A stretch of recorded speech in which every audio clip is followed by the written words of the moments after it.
Hi again. Um, so now I would like to expand the definition of generosity a little bit. So if you could go to the first page, the definition there, and I read already the first definition, the quality of being kind and generous.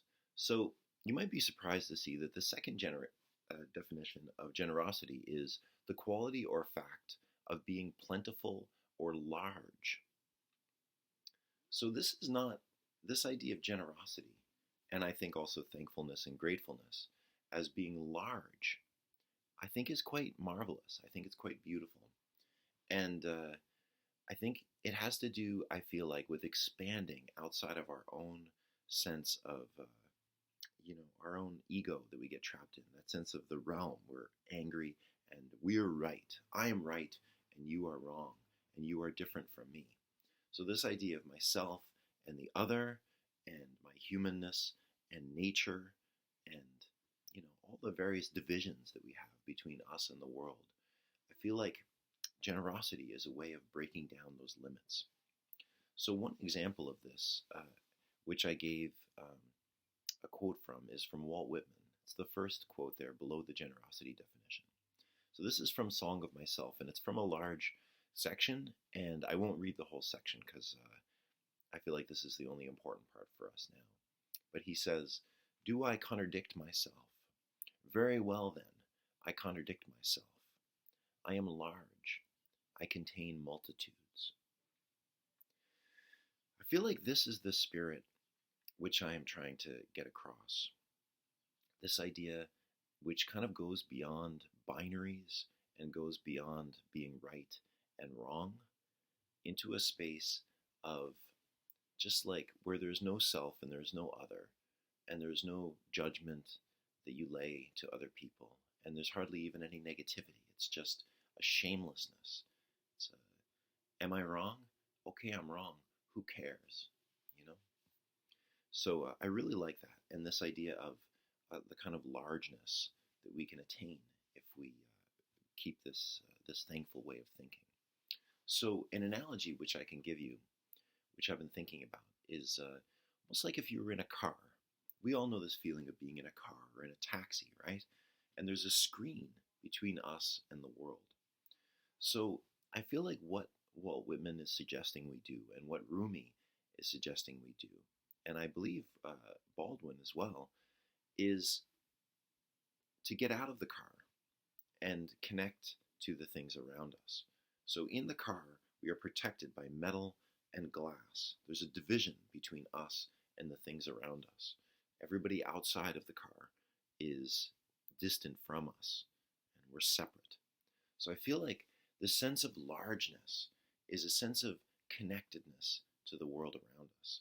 It's a way of seeing us as integrated with nature and us as this giant, immovable, wonderful being that is here now, and it's good that you're here now. So in a way, think of it that way. The thankfulness and generosity is a way of removing the screen or the veil or the curtain, stepping out of the car and interacting with life directly. You are part of this life. So I feel like if you say thank you, there's something kind of magical that happens when you say thank you, which I think is at the heart of poetry itself. If you say thank you and you keep saying it, I find that it has transformative powers for me. So if I say, I can sometimes feel in a bad mood and I realize I'm thinking kind of paranoid thoughts. Other people are, out to get me, however mildly, or somebody bumps up against me on a bus and I start to feel a little upset. Then sometimes I'll remind myself and I'll just say thank you for a little while. Thank you, thank you, thank you. And it has a transformative experience. It feels so good. Why does it feel so good? I think because at those moments when we're angry, we feel like somebody has done something wrong to us. We start to add to the barriers between us and the world. And to use Walt Whitman's language, we make ourselves small.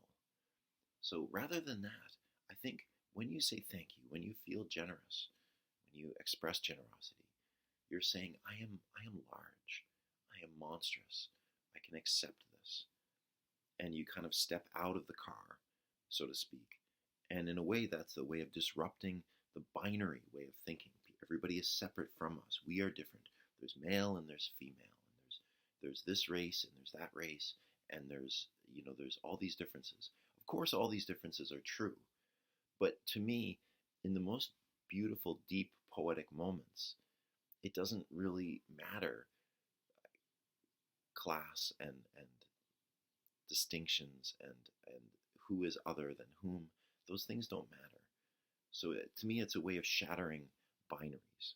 And in this sense, it's a revolutionary act. I think gratitude can become a revolutionary entry point into deeper discussions and deeper ways of thinking. So in gratitude, I feel like there's a lot of darkness and joylessness in the world, now and always. A lot of sadness, a lot of angry people, a lot of mental illness, and our leaders, we don't always respect them, and for good reasons. And there's a lot of corruption and depression.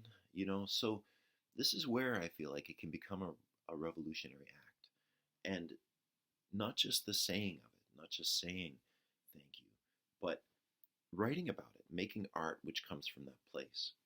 So not just art that says thank you, but art that occupies this kind of almost magical division, destroying of the divisions between us and them.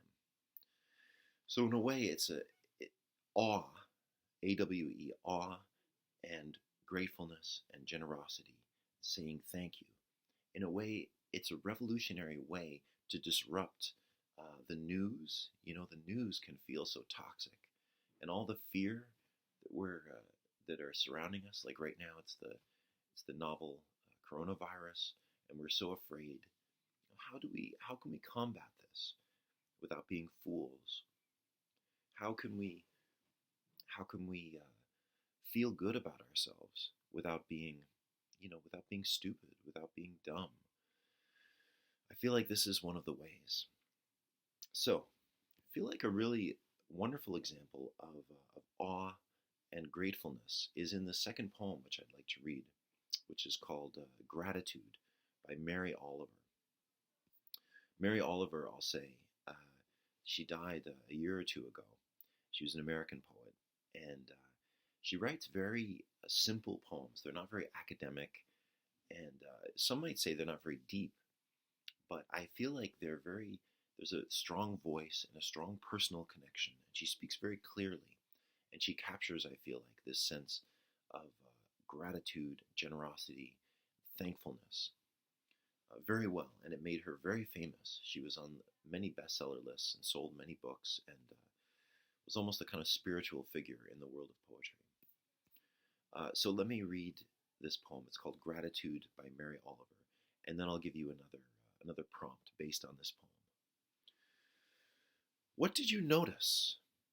The dew snail, the low-flying sparrow, the bat on the wind in the dark, big-chested geese in the V of sleekest performance, the soft toad, patient in the hot sand, the sweet hungry ants, the uproar of mice in the empty house, the tin music of the cricket's body, the blouse of the goldenrod. What did you hear? The thrush greeting the morning, the little bluebirds in their hot box, the salty talk of the wren, then the deep cup of the hour of silence. What did you admire? The oaks letting down their dark and hairy fruit, the carrot rising in its elongated waist, the onion, sheet after sheet, curved inward to the pale green wand. At the end of summer, the brassy dust, the almost liquid beauty of the flowers, then the ferns, scrawled black by the forest. What astonished you? The swallows making their dip and turn over the water. What would you like to see again? My dog, her energy and exuberance, her willingness, her language beyond all nimbleness of tongue, her recklessness, her loyalty, her sweetness, her sturdy legs, her curled back lip, her snap. What was most tender? Queen Anne's lace with its parsnip root, the everlasting of its bonnets of wool, the kinks and turns of the Tupello's body, the tall blank banks of sand, the clam clamped down. What was most wonderful? The sea and its wide shoulders, the sea and its triangles, the sea lying back on its long athlete's spine. What do you think was happening? The green breast of the hummingbird, the eye of the pond, the wet face of the lily, the bright puckered knee of the broken oak, the red tulip of the fox's mouth, the upswing, the downpour, the frayed sleeve of the first snow. So the gods shake us from our sleep.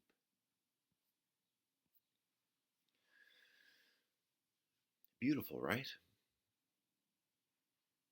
So the ending, it's a list of all these things from various senses, what she hears, what astonished her, what she saw, what touched her heart, and then this ending, so the gods shake us from our sleep. So I interpret this as like when we feel ingratitude, when we are in that car that I'm talking about, where we're separate from the world around us and we feel angry, this is a kind of sleep. And when we get out of the car and we connect to the people around us and we are in this moment right now, this is how the gods shake us from our sleep. This is a transformative moment. And this transformation is one which I think is possible through art and through poetry. That's why I feel like it's a little bit of magic that's in poetry. So you can say thank you, and you can walk around like a Buddhist monk saying thank you all day, and this can be transformative, I think. Or you can feel angry, and then you can read a poem like Mary Oliver's poem, and you can feel such gratitude that makes you feel as if you've been woken from sleep by a god. So for your prompt, in this case, you can do one of two things. I'm going to give you the option depending on what you feel like. You can either write like one section of Mary Oliver's poem. So what did you notice? You can just write that. And notice how in her poem, she's very exact. She says, the dew snail, the low-flying sparrow. You know, she doesn't say, that bird. She doesn't say, that stuff. She doesn't say all those things.